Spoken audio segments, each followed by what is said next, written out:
Yankee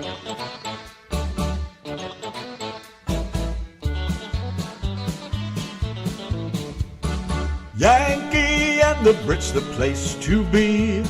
Radio living is the life for me. Airwaves spreading out so far and wide. Keep your FM, just give me that internet side. Online is where I'd rather stay. I've got a lot of music to play.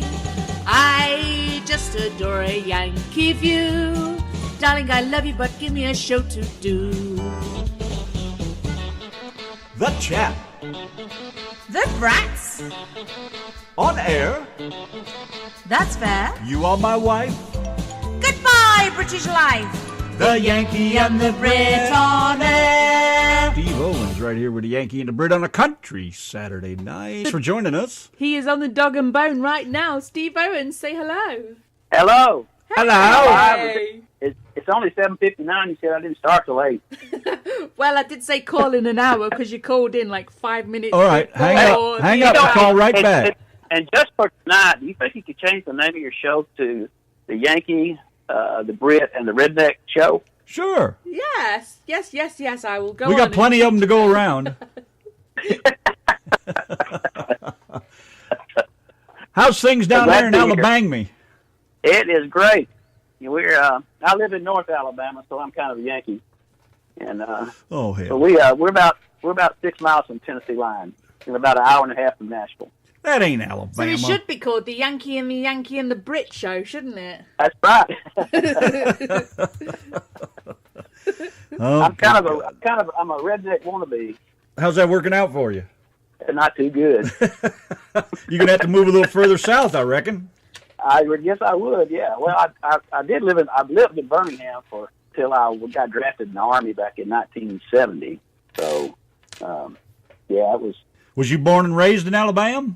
No, I was actually born in Georgia and stayed there. We lived there until I was 11. Then we moved to Birmingham, and then got drafted in 70. Went to college, got married, got a job, moved to Huntsville, had 3 kids, and I didn't even start my writing career, really. I played in bands back in the 60s and a little bit in the 80s, but I didn't really start my writing career until I was 63 years old. Did you play with Buddy Holly? No, he was dead before I got around to doing that. You know? Just curious. Him and Big Bopper hit the dust somewhere. I think Snow. I think it was. Well, at least you didn't hit it with him. Yeah. Waylon was actually lucky on that too, because he was supposed to be on that flight with him. Yeah, I heard that story. Yeah. Everything happens for a reason, don't it? It does. It does. Yeah. So tell us about the Tramps. Apparently, you are a full member as of last month. Of the who? The Tramps. The Tramps. Oh, yeah. I thought you said the Trump. I thought you said the Trumps. Oh, pay attention. Pay attention. Well, that way back, the song. Donna and I had met on a little country internet radio station in Northern Ireland, Space Country Radio, and we met a lot of great songwriters there. But so I had started talking to Don on chat room, and then we got on private chat, and him and Susie were going to take a train trip from Costa Mesa to Chicago, and then come down to Nashville. We was going to spend some time with them. So I thought, well, I wanted to have everything ready for them. So I said, well, what do you like to drink? What can I get you and Susie to drink? And Don said, well, I don't drink anymore. And I said, well, I don't drink anymore since I stopped chasing women. And that's how that song came about. That wasn't too smart, was it? Well, Is that because the beer gave you beer goggles and made the women look good? Oh, they all look better at closing time. Now you're stealing somebody else's line. So tell us about this Walmart song. How did that come about? Although I'm sure I can work it out. Me and Benny met on Reverb Nation, I think, or something. I saw he's from Huntsville. He saw us from Huntsville. We somehow got together, and I invited him over to my house. He didn't know me. I didn't know him. And so we got out of guitars in my music room, and I said, just play me some songs. And he played me some of these songs, and they were just, he's probably one of the best storytellers, songwriters that I know. And he started playing these songs, and he'd never been on radio. And And he didn't think the songs would ever make it on radio. I said, man, you're crazier than hell. These songs are great. And so I think I got him on Clay's, I think, first. And then it just went, Benny just blossomed from there on his own. And I knew he would. But Walmart Fashion Show, he had come over, and he said, and he brought part of the lyrics over here. And so we sat down, and we hammered them out. And then we sat down and hammered out the music. Then we turned on my recorder here and gave him a microphone and me a microphone. And we sat down with the guitars, and we did that on one take, except for the background, stuff that we did and the bass guitar. But all the lead vocals and everything was done in one take in the guitars. No, I think that's great. There ain't too many people do that. Yeah. Sometimes they're the best ones, aren't they?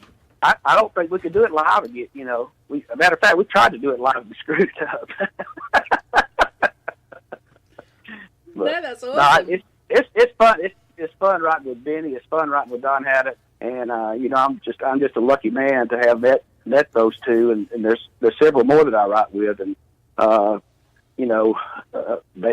they're the reason I write so good. It's because of them, because they write great. What do you call this type of music? Now, I know Benny likes to go as a storyteller. Yeah, I write in just about all genres. And matter of fact, that we just wrote a psychedelic song, me and Don and Bob McGilpin, and called Flash Frozen in the '60s. And it's got a sitar in it. It's got backward guitars, and it's got Ringo style drums, and got some Sergeant Pepper type stuff in it. And at the end, it's got the Star Spangled Banner, Jimi Hendrix style thing. And wow. So yeah, it came together really good. Matter of fact, when I was at Don's house, I tell him about the song, and he said, "Wait a minute," because I just put down me and Bob Gilpin, the songwriters.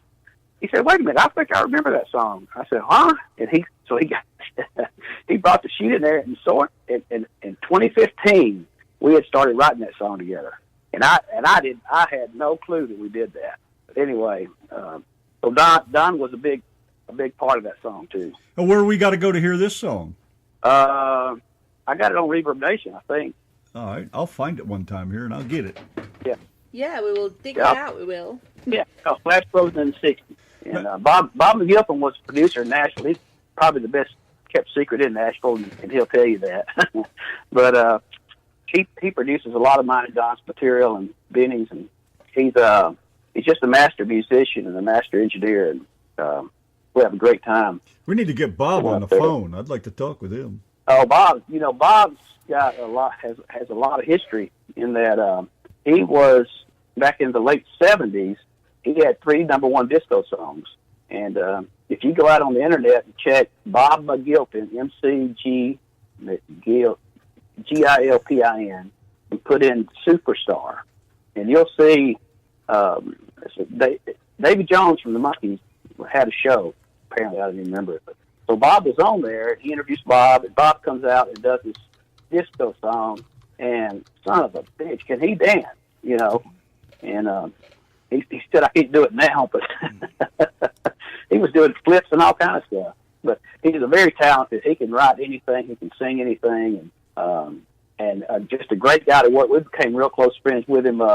Me and him and Benny and the Transpiring Railroad opened the Josie Music Award show in Nashville at Nissan Stadium last September. We had me and Benny and Bob had written a song for that, and so we was honored enough to get to play that. And just had a great time. Now I got to ask you, how'd you meet Benny? How'd you guys get together? Oh, well, he's already said. I wish you'd pay attention in Who the said classroom.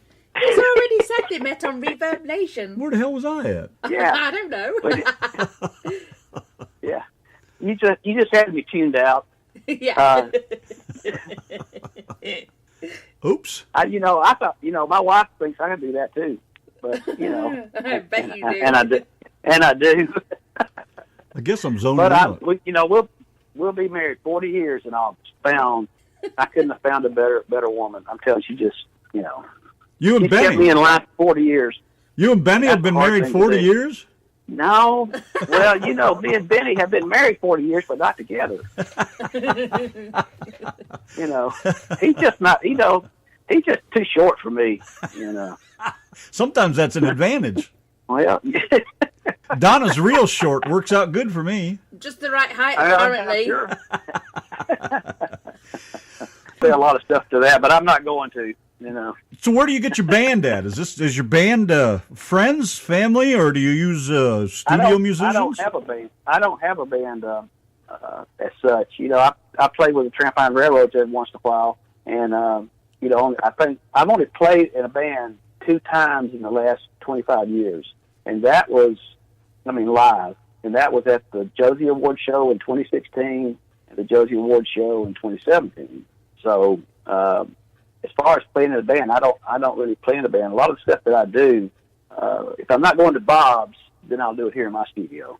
And playing in a band was fun. And I'm telling you, the Trampoline Railroad, that is a fun band. But playing in the bands, there's always somebody that's ornery, And I played till about 85 to 90, and I just quit. And I said I'm not going to do that again. And but I have played with the Tramps and love that. So you pretty much just write now, then? I just write. Yeah, I'm really not. I'm really not a singer, and I'd rather have somebody else record my songs because they can sing so much better than I can. And plus, I think a songwriter likes to have an artist put their own spin on what you have written. So do you remember the first song that you ever wrote? What kind of stuff you used to write back then? Yeah, well, I started writing by myself back in the year 2000, just messing around. And I was still working. And we had gone to the Bluebird Cafe in Nashville, me and my wife. And these 4 guys were in the round there playing their songs, Don Slitz and Tom Schuyler and J. Fred Knobloch and Jelly Roll Johnson. These guys I don't know if you've ever heard of Bluebird. It's a very famous venue in Nashville. And these guys had written a lot of hits, just lots of hits. And it inspired me so much that I came back and sat down and wrote Bluebird Cafe. And then I had written a song about me and my wife meeting in Wilco. In where? Wilco? Yeah. You remember Wilco? The band? No, Wilco was part of the F.W. Woolworth Company. You remember Woolworth? I remember Wilco, the fuel stations, the fuel stops when I was trucking. Oh no, that's not it. But anyway, we met at work when she was going to her last semester in college, and I just had started working there. And so I wrote a song about all that and how scared I was and shaking and worried. And well, it just goes to show what I know. Oh. I don't think she ever liked it. Oh. So, what's your earliest musical memory? When you were really young and had little tiny feet and little legs. The really, I had probably back in the late 50s, I had listened to Elvis and Little Richard and Jerry Lee Lewis and then my first album I ever bought was Hank Williams' Greatest Hits, and I wore that out. And I had that for probably a year or two, and then in 1963, the Beatles hit the scene, and so I had to be a rock and roll star then. So my dad bought me a guitar and amp, and I joined the band. Didn't know how to play much, but we got to where it was pretty good because every guy was in the band was good except for me, and I finally got to where I could play, and so. But the earliest one was probably that really hit me was the Beatles. Ah. Anybody else in your family instrumentally inclined? Not in my immediate family. I've got I got a couple of cousins that are very talented and very talented songwriters too. But so Mama didn't play bass nobody, and Papa didn't play fiddle or anything like that, then? Huh? And then nobody sang bass either. I couldn't quite remember how it goes fast enough. All I know is it's a great song. No, my youngest daughter, she would sing, and Lord have mercy, I mean, it was just terrible. I mean, and she would just belt it out too. She didn't care if it was good or not, and that's kind of a good way to be when you want to sing a song too if you don't care. But me and my wife would just look at each other and start laughing because she'd be in the back seat singing, and it was just. And my other two daughters can sing. They could at least hold a tune. They were pretty good, and but they never took it anywhere. Have you written any songs for anybody? I don't know how else to put it, but famous, I guess you might say. Have I written any famous songs? No. I've had 42 songs recorded by other artists. I guess that's what I mean. And they, to me, every one of them just took the song to a higher level than I wrote it. And everything I write now is co-written, and it's just so much fun to sit down. And a lot of times we don't even sit down with each other; we just email back and forth and that kind of thing. But what was the question? Well, I ain't going to mention Nashville, so don't worry about that. Well, right. Have I ever been in Nashville? I don't know. Yeah, I don't know. Have you? Now, he's the one earlier that said to me that he could watch a film over and over because he never remembers what's in it.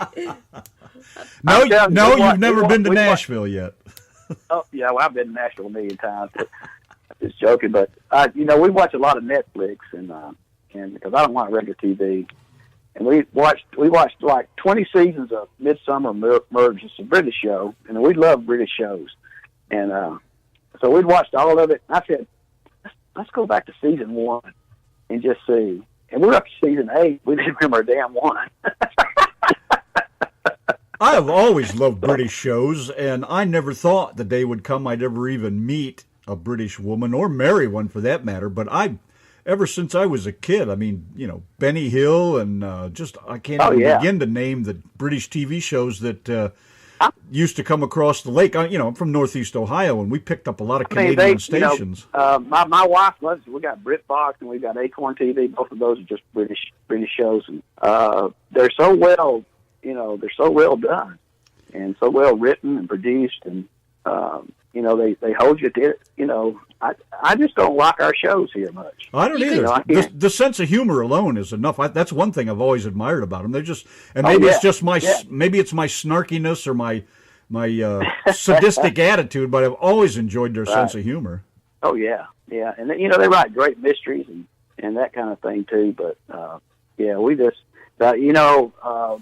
a show that I did watch the other night was the Roseanne show, and I love that because it finally got different ideas together, which it should do. Instead of having one side on one side on the other. We all need to come together and work all this stuff out because that's what we are. We're all Americans. Yeah, and we're all messed up. But we shouldn't be. Well, no, shouldn't be. But look what's happened. And who do you blame? I mean, I pretty much point the finger at the parents of the generation, a couple generations after mine. But I think you got a good valid point there, very valid point there. And it's always the small minority of people that cause 95% of the problems. Oh, I couldn't agree more. It's always a small group here and there, that causes all the issues, and Well, you know what they say: the squeaky wheel gets the oil. And that's right. When you make enough noise, you're the ones that are going to please to shut you up. It's news coverage. So, but yeah, I think we're heading back in the right direction, and I think America's pretty strong, and Well, what do you think about the fact that now that we have the internet, we have all these electronics and all these things that are supposed to make our life easier? I think that's also part of the problem. People have gotten lazy, disrespectful because they don't leave. Well, social media has become a real problem, I think, and it's really had people lay stuff out that they never would have laid out before. A lot of it you don't even want to hear, Well, there's no human interaction. Where'd that go? No, yeah. Well, that's no different than the kids playing on their Xboxes and stuff, and but we never let our kids play. We more than an hour a day, even if that, on there. But we certainly would let them play for all night. You better watch that, though. Somebody will take you to court or turn you in for child abuse or something over that. Ain't lying, they would. You ain't letting them play on that game box long enough. What's the matter with you? Yep. They're getting too much interaction. Don't you know that's good I for know their it. reaction time? That'll teach them to be quicker. Well, what they say is you can't be a drone pilot if you hadn't played on the Xbox. Some of them need to be shot down.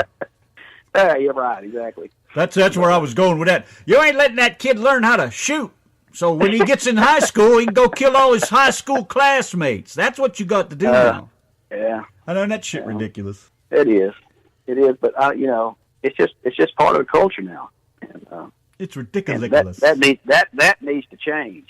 And I think it's going to change. And one thing that really needs to be looked at is bullying. That's a bad thing because when I was in high school, we had some bullying, but the school teachers and principals wouldn't put up with that. Well, that's what I was going to say. Back in high school, we used to settle it between ourselves. We'd go out and meet outside. Yeah. You'd fight, and then you'd be friends. Somebody crack your skull in the restroom, you'd meet them outside, you'd take a couple extra cracks at their skull, and everything was fine. Everything was fine. But now... Yeah, as a matter of fact, I never brought any, but, people could bring their guns, their rifles and shotguns in their cars and bring them in, and, coaches go out there and they say, man, let me see your shotgun, and there never was a shooting. Nope, never was. Most they did was they get in their car after school and they go deer hunting. Exactly. But, it was not illegal to bring a gun to school. You couldn't bring it inside the school, but you could bring it in your car. You could put it on your Easy Rider rifle rack, You put an eye out. That's right. Yeah. Hey, Keith Sampson, what's going on? Carol Durham, we're talking with Steve Owen over here tonight. Nice to see you guys. Well, back to the music, I think. All right. I guess. Come on, What you Donna. got? Oh, I know. I was munching on my salad over here, and then I just dropped my egg on the floor. So I've been chasing this egg around the floor, all while trying to do it quietly. So, what is your future plans? What is the future for Mr. Steve Owen? Well, in the immediate future, my youngest daughter's having twin girls, identical twins. Ah. And so me and my wife, we had twins, and then we had our youngest daughter's pregnant with twins, so she wasn't one of the twins. But so we got two other granddaughters, and then we'll have two more in June, and so that's going to be our priority for sure. Is that and but I'll never quit writing. Me and Don get together just about every day just for something, or me and Benny do, and I write with several other people too, but I continue writing. But family is the most important thing to me. Yeah. Well, you've been doing this all these years. Have you met any of those great backup band players, in Nashville and that, the Glenn Campbells and the Wrecking Crew and any of those other kind of guys? No, I haven't, because I was playing in my teenage years, and then went in the Army, went to college, got married, had kids, went to school, had to pay college, had two big weddings, and so it was kind of a blur from about 1983 till I retired from bowling. So. Because the writers and the people that play the music, those are the people I admire. They're the ones that bring a song together and make it, bring it to life. That's what I'm saying. I mean, we take a song to Bob McGilpin, our producer in Nashville, and we say, like Don and I just wrote a song called Thank You for Saying Goodbye. Imagine what that is. But anyway, I'm thinking. When we sent it out, we was out there in California, and we sent it to Bob, and Don had this great little slide resonator part that he came up with, and so we sent it off to Bob and said, "Hey, here's a rough draft." He came back, and you got to hear this song. It'll be on Don's album, Don and the Tramps album, I think. And but Don still got to put his vocals to it. But I gave him all the musical knowledge that I knew. I said, "We want it swampy, Bob." I said, "You want it what? Sloppy?" We wanted swampy, Swampy. Sound like swampy, like in Louisiana, down in the bayou. Yeah, swampy. And, gotcha. He knew what the hell we was talking about, And but he came up with the thing, and we went back a couple of times. But he's just a master of knowing what you want. I'd like to talk to this guy or hear more about him. I've heard his name mentioned quite a number of times from different people. He's probably since I've known him, he's probably produced probably 10 or 15 people that I've known, and everybody loves him. Now, is he an older guy or a younger guy? I think he's 65 or so, and middle age. Well, my age, and, at my age and Laura's age, we have to say he's still young then. I know, really. Well, Benny's 69. I don't know if he meant that in years or not, but it probably means a sexual position. That's exactly what I was thinking, but I didn't want to say that. But I'll be 68 this year. And when my parents and my aunt and uncles and my granddaddies were all 68 years old, they were old. And we're not old, are we? I don't think so. I mean, I'm turning 60 in a couple of days, but I don't think that's old at all. You don't feel old. You don't sound old. And Donna, does he feel old? He's only as old as the woman that is feeling. Come here, baby. She doesn't feel too old. I'm all right. Yeah. But yeah, I think we take better care. Well, I wish I'd taken better care of my. Now I eat oatmeal for breakfast. I drink green tea. I drink English breakfast tea, and we eat healthy. And I wish I'd have done that. When I was in my 20s. Yeah, don't we all? But you live and learn. You live and learn. Maybe next time around. Yeah. And if there is a next time around. I sure as hell hope so. I got to do something different next time. This time didn't work out so well. Just think, next time, pretty good. Next time you'll be eating Y'all yogurt. Yeah, I just can't eat it. I just don't like yogurt. You'll be eating yogurt and granola bars. Oh, granola bars! I love them. Ugh. I hate granola bars. I'll take my greasy eggs and bacon. I bet I'm the only person in the world that eats oatmeal the way I eat it. How do you eat your oatmeal?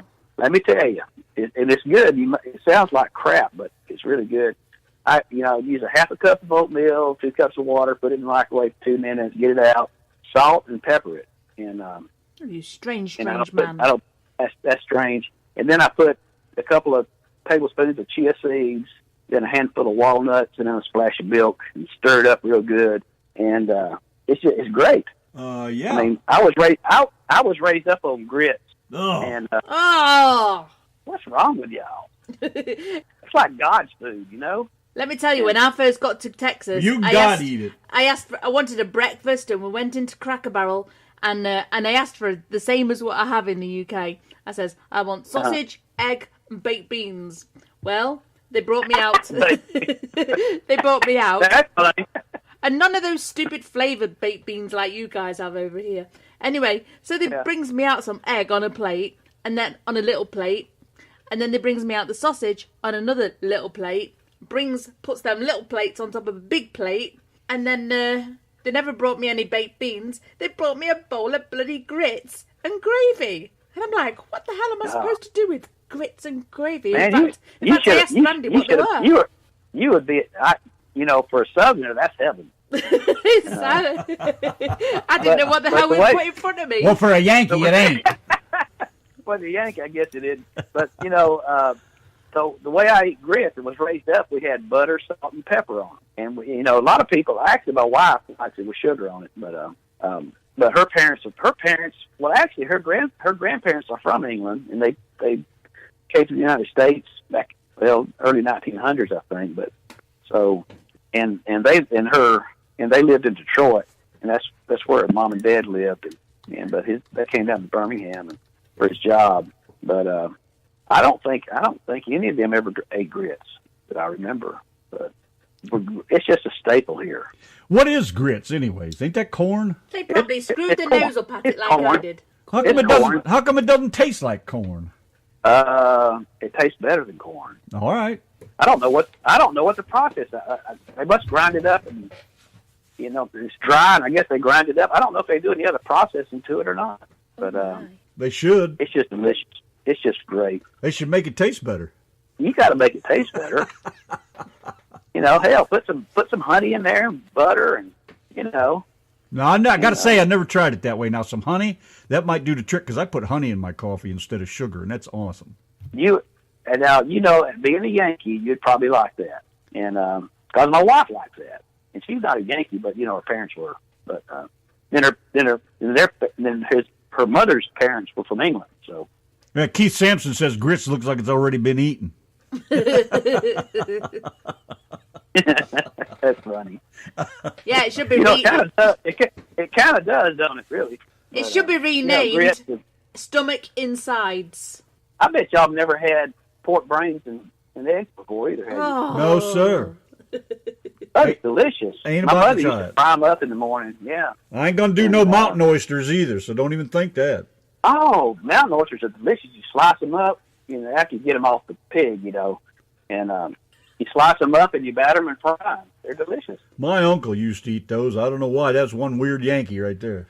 Just like eating crawfish, or that sounds kind of nasty to me, but you like crawfish? No, but I'll stick with my lobster and shrimp. That's as close to that as I want to get. Never tried crawfish, be honest. No, we've always grown up trying all different kinds of things. Some of them we liked, some of them we didn't like. Chitlins. We tried some chitlins one time when I was young, and you talk about smelling like shit. Oh. I think that was you that was talking about chitlins about a couple of months ago on Facebook. Was that right? Yeah, probably was. Yeah, I'm the only one I know that's ever eaten chitlins. I seen them in a jar one time. That was enough. Yeah. Yeah, they don't look right. Yeah, they're terrible. But Ain't that like the Yankee and the Brit? Always talking about food on here. Yeah. Everybody here Yeah. loves their food. I love food. Now you gotta love biscuits with butter, right?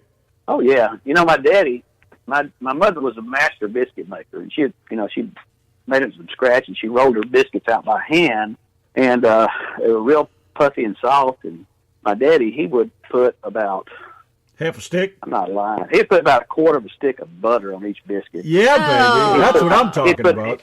And he'd put about 2 tablespoons of sugar on it. And I thought, man, that looks like crap. But let me tell you something. I tried it one time, and it was delicious. Sausage gravy. I only tried it one time, but I just didn't want to eat that again. But I'm gonna tell you what, when that butter and that sugar melted into that biscuit, it was like heaven. Yeah, I bet that is good. Well, you got to think how that would, it was really good. Sausage gravy and biscuits. Sausage gravy and biscuits and a couple over easy on top. Now that's a breakfast for me. I don't like over easy. I don't like them eggs. There's eyes looking at me. Well, you got to use brown eggs. There's a big difference between brown eggs and white eggs. I guess.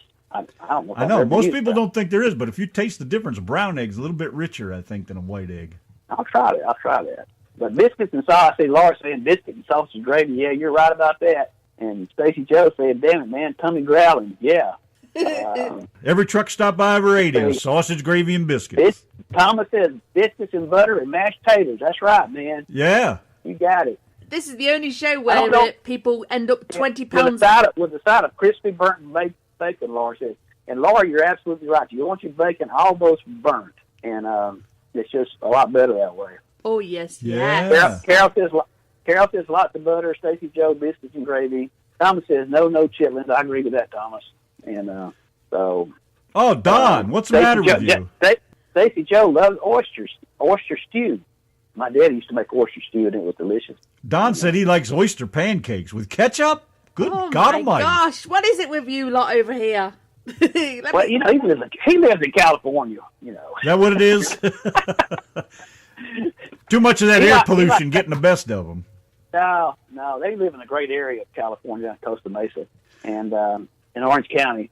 But he says I like jalapeno grits. And I've actually had that, and that is good. But me and Don, when we're out there, we sneak out for breakfast a couple 3 mornings a week, and he takes me to these great places that has the best omelets, and I don't think I ever got grits there though. I don't think there are grits out there. I'm surprised California hasn't outlawed Don's breakfast over there. Yes, sir. Well, Did you hear that California's putting a thing on coffee now that says, "Beware, coffee can cause cancer." Yeah, of course it can cause cancer. Doesn't that suck? And so can milk and eggs and everything else they've said over the last 30 years can kill you. And I'm still eating that shit, and I'm still here bitching about it. That's right. And I'll be here bitching about it till the day I die, because you ain't going to tell me what I can eat, and I'm going to eat what I like, whether you like it or not. That's exactly right. I knows what I likes, and I likes what I knows. Yeah, Popeye the Sailor Man. I like it. Oh, that's embarrassing. Embarrassing. Oh, Oh, here, Stacy Joseph's potato pancakes. I've had those. Those are good. Oh, those are great when you fry them in a pan with some bacon They're grease great. in it. Hell yeah. Oh, yeah. Get a Hell, nice there's no crispy Stacy, skin on no those way. babies. Yeah. Oh, Steve. Well, you know, but what? I just remembered. It just popped into my head. You have a challenge tonight because it's Randy's birthday do? on Monday, so you've got to sing him happy birthday live on the show. Whose birthday is it? Randy's. Mine. The Yankee pals. Oh, it's Randy's? Yeah. All right, you sing it. You me sing it? Go on. Happy birthday to you. Happy birthday to you. You're a Yankee, damn Yankee. But we still love you. Happy birthday. Hey. That's the best birthday song ever. All right, back to Nick food. said I'll eat bacon till I die. I'm with you, Nick, on that. He would. He would. Thank you, Don. 60 years old. Hell, I'm ready to get out there and split some You're just a firewood. child. You're just a child. I know, right? I do ache a little bit. Got some aches and pains of swinging that big old 20-pound hammer all my life when I was young, but then sitting behind the wheel in that big truck for 20 years, that about beat me to death, too. And Were then you- your wife's was you a going to beat you trucker? to death. Yeah, long haul. That's different. Been all over the country. Loved it. Best thing I ever did. I think that would, I think I would have liked that too. But I never got into it. Now, when I was in the Army, I did drive a 5-ton and a trailer, a big trailer like a tractor trailer. And the first time I drove it, I didn't even, I never had any kind of driving instructions or anything. They just said, go get the 5-ton and hook up the trailer. And they said, well, first thing you got to do is grease the 5th wheel. And I said, I don't see 5 wheels on this damn thing. Tenfold. I knew then I was in trouble. So I greased the 5th wheel up and hooked it up to the trailer, backed it up, and guys helped me. And so I took off and went down to where we was going to get in formation and line up and go out to the field for war games in Germany. And so a captain was sitting with me, and so we took off, and I couldn't get that damn thing out of 3rd gear. And it just kept bogging down. I said, what am I doing wrong? He said, I don't know, And all of a sudden I looked back, and smoke was billowing out from underneath that trailer. Uh-oh. And I didn't know it had air brakes on the trailer,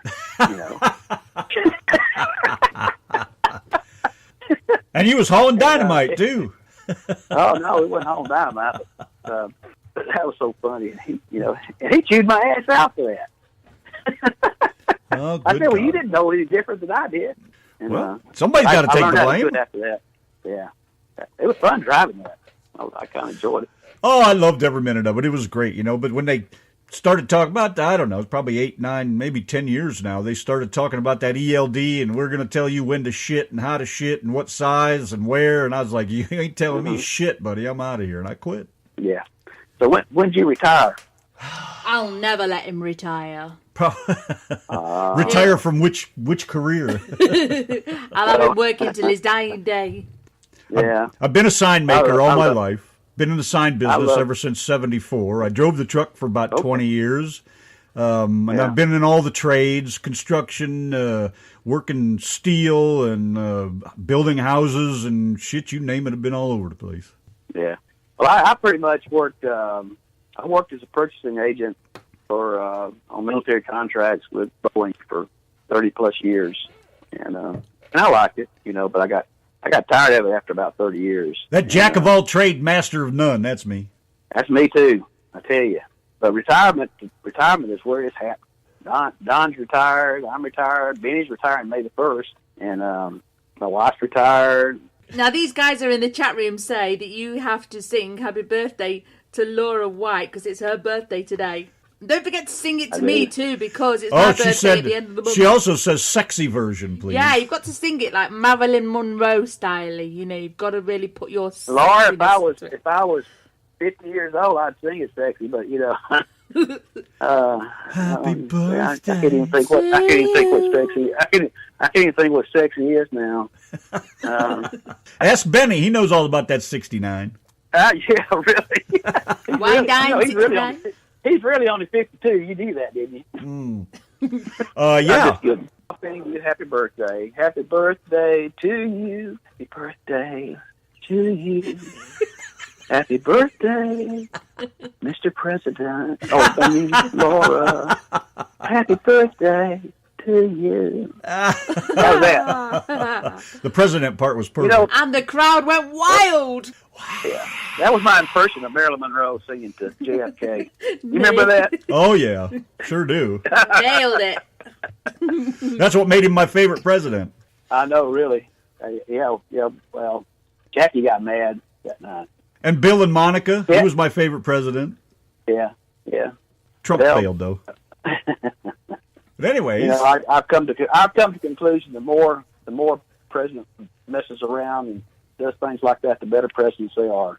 Except, of course, Ronald Reagan. well, they're men just like anybody else. What makes them any different? I know, I mean, look at JFK and, Dwight Eisenhower, he had a mistress over in Germany. Franklin Delano Roosevelt, he had a mistress for 60 years. Well, Benjamin Franklin was tapping his black maid. What's the big deal there? You don't hear nobody complaining about that. Thomas Jefferson had several children with his Yeah. black slaves. See what I'm saying? Yeah. Nobody's complaining. Yeah. Nobody's taking him to court. So, what truck do you drive? Randy normally likes to ask people, and he's failed to ask tonight. What truck do you drive? All right, I'm going to tell you, and you ain't going to believe it, I am the only Southern redneck that's never had a pickup truck or a pistol. What? Oh, Something ain't right. That's true. I do have a shotgun. I do have a 22 rifle, but I have never had a pistol, and I've never had a truck. I've always wanted a truck, but it just wasn't in the cards because every time I wanted to get a truck, I had to pay for a prom dress, or I had to pay for I had to pay for college, or I had to pay for just this and that, and weddings, and the truck just wasn't in the cards. Well, you had to take her to the prom and something, didn't you? Well, I didn't take her. You didn't drop But, them off? that shotgun came in handy when the guy picked her up, though. Ah, there it is. I knew there was an important key in there somewhere. Yeah, right, yeah. well, Randy has 10 all-important questions for you, and I mean, these Oh, are no. so important. You will, fall asleep at your chair. So make up something exciting for these answers, because they really are boring, okay? Shoot. Numero uno. What is your All right. What is your favorite word? What is my favorite word? Yeah. I guess, Okay. I don't know. I don't have a favorite word. Come on, I said you've got to make it exciting, like the word. Love. I love love. All right, let's try this then. What's your least favorite word? Love. What turns you on? Love. All right, Mr. Smarty Pants, what turns you off? Love. Oh. Tight underwear. Stained or unstained? I'm not going there. What sound do you love? What sound do I love? I love to hear when I'm outside. I love to hear the birds chirping early in the morning. Yes, sir. What sound do you hate? What sound do I hate? I hate the sound of cars and trucks that are And little baby ducks. just way too loud. I hate the sound of cars that are way too loud. They have no mufflers or anything. I just hate that. And the reason I hate that because we got a couple teenagers in this neighborhood that just that rock our house with them. And you didn't do nothing like that when you was young. Yeah, I did. But that's my point. But that don't count, does it? That don't count. No. What's your favorite curse word? Shit. What profession other than yours would you like to attempt? Musician. What profession would you not like to do? Probably cleaning out sewers. Boy, a lot of people say that. That must be a nasty job. It's a nasty job. If heaven exists, what would you like to hear God say when you get to the pearly gates? Welcome, my son. Well done. That's it. That's it. Not unless Donna's grown a set. Well, you, I don't think I passed the test. no, you never. You failed that test. Really, you sucked at those 10 questions because you never I made did. them exciting.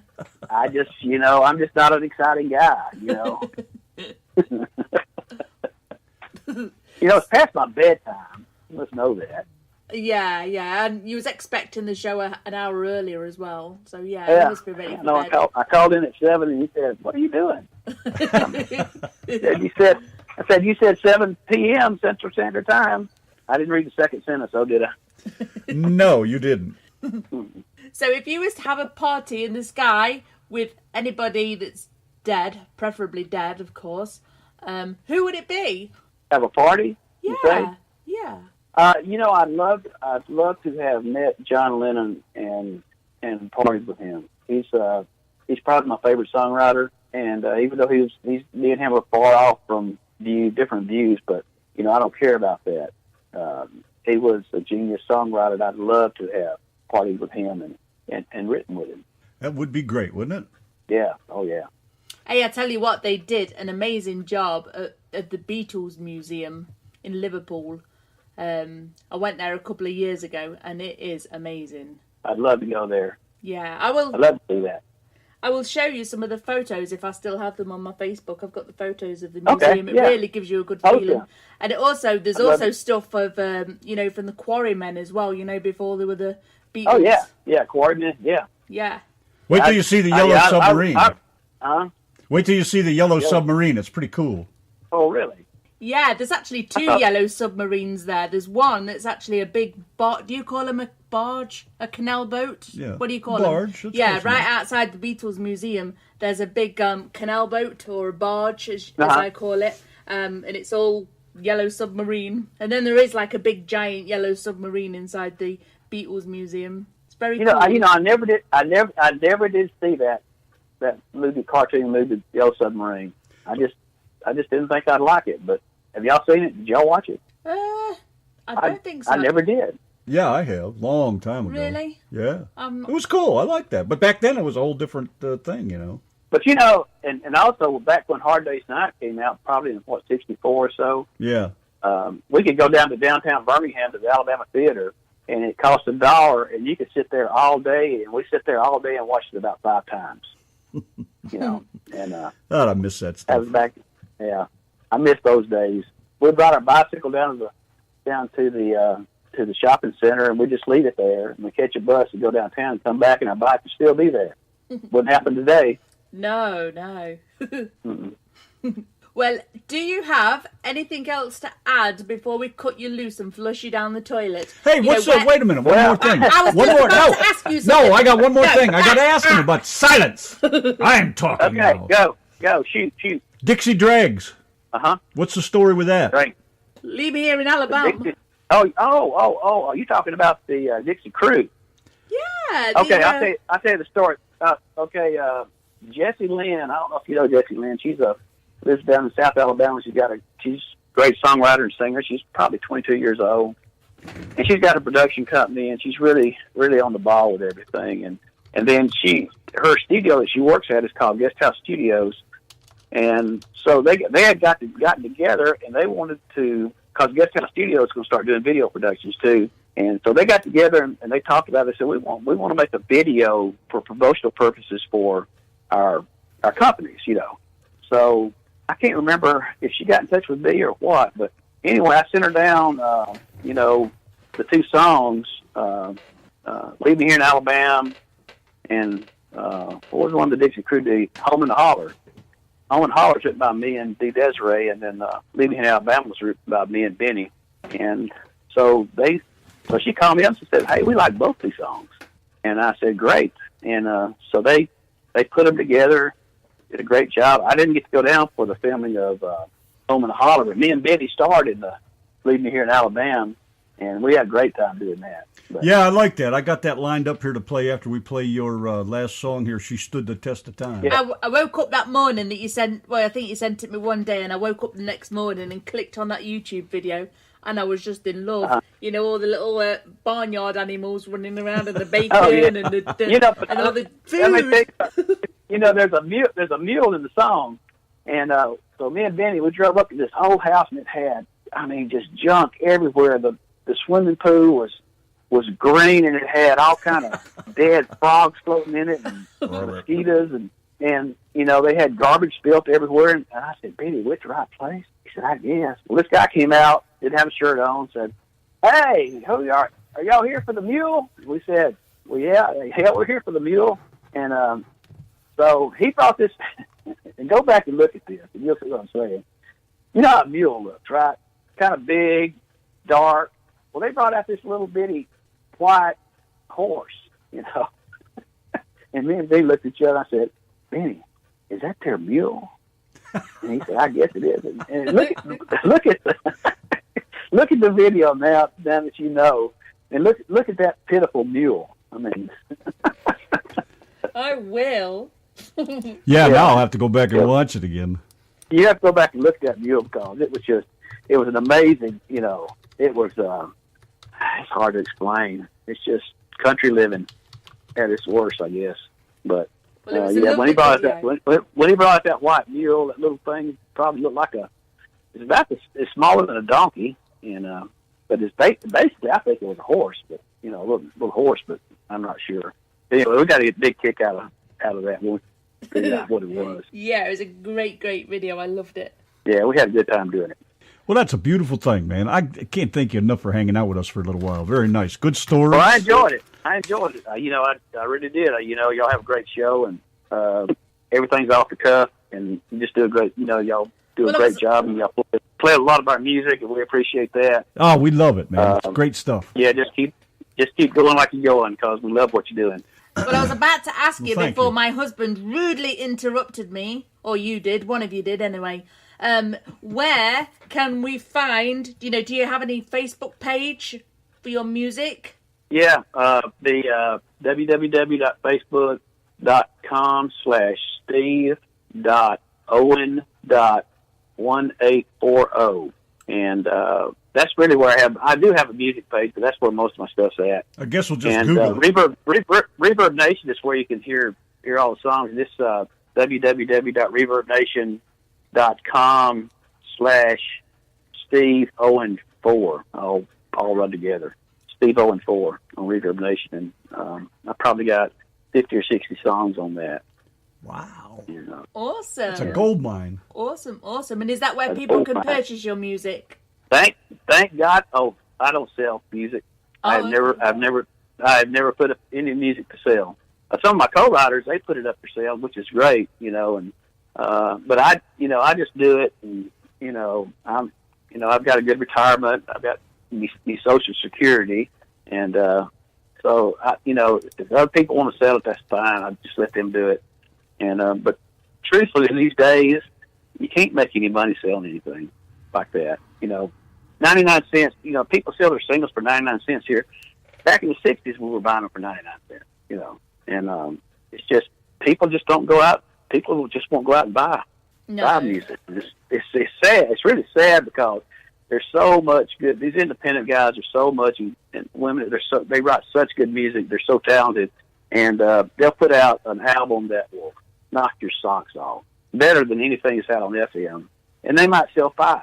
They've invested $10,000 in this thing, and they might sell 5 albums. Anne Marie says you give out your website euros for sobriety checks. What did she say? A lot of Owens out there. Yep. Danny Sticks. Steve gets out his website for sobriety checks. I love Anne Marie. Anne Marie. Me and Benny had the honor of doing some backup singing. I didn't do much, but on her song "Bonfire," and her song is really done good. And it's just great writing, great production. Anne Marie and Bob did such a great arrangement on that, and then she had several of us come in and do some background singing on it. Like I said, I didn't do hardly any, but it was just fun doing it, and it's a great song, and it should win best song of the year. We'll be playing that tomorrow night on our independent night. Okay. Tomorrow night's independent night. We play all those independent artists, all for 3 hours worth. She has another one called Closer that's really good that's out now.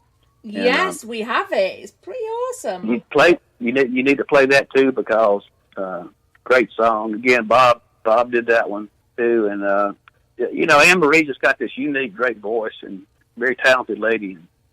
We've become good friends over the last year or so, and I hope, I'm hoping that we could do some more stuff together this year. Who wrote the Bonfire song? And Marie did. Very good. Well done, Anne. Yeah, I mean, it is a well done song, and she spent a lot of time, after everybody did their part, she spent a lot of time perfecting all that, and it's come out great. And of course, I have to mention we have quite a number of listeners here that just are head over heels for Donna Joe too, by the way. Oh, Donna Joe, Donna Joe did that gospel type at the end, and Donna Joe's just she's just a great singer, a great personality too. And, everybody was on there, what Bob McGilpin said, it was so funny. He said, everybody was so polished on that except for you and Benny. And he said, we needed that. I'm staying out of that. Oh, but he's just kidding, but it was fun doing that. We were there when Lori Lynn did Mail for Sale. We were there when she recorded that. And, well, everybody nailed their parts. It was fantastic. Yeah, they did. I mean, it was just she's got a lot of other great songs out there too.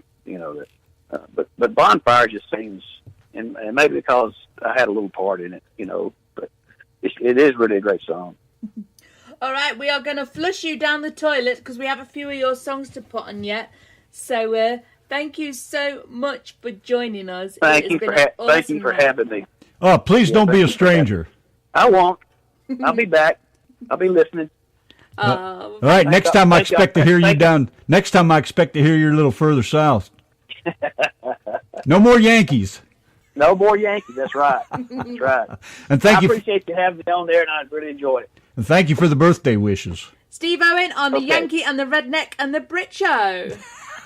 Bye. Thanks, Steve.